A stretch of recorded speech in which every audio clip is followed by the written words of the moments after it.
Yüreğim seninle delmi, seninle delmi, bilmeyen misin? Söylenim duymayan mı, duymayan mı?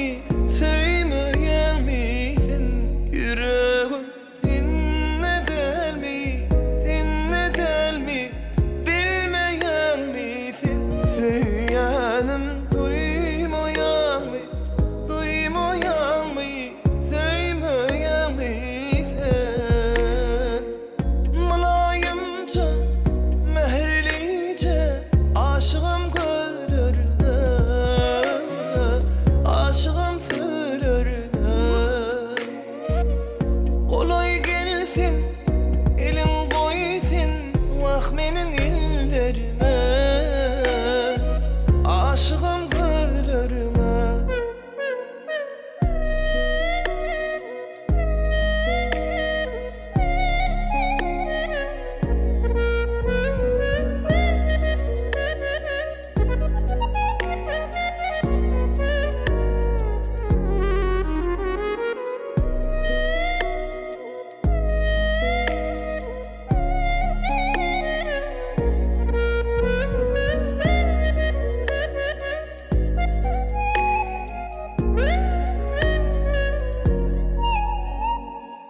Aşkına düşen divanımın, o taşına pervanımın, alaştı bakyan her yanımın, gelsene yarım.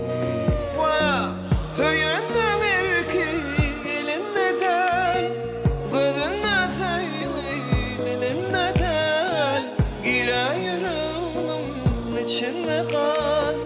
Gelsene canım, yüreğim seninle delmi, seninle delmi, bilmeyen misin? Söylenim duymayan mı, duymayan mı? Söylemeyen misin? Yüreğim seninle delmi, seninle delmi, bilmeyen misin?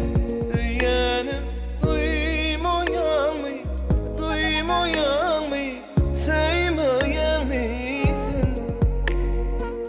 Mulayimce, mehirlice, aşığım gözlerine,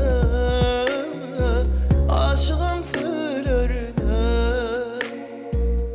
Kolay gelsin, elin koysun, vah menin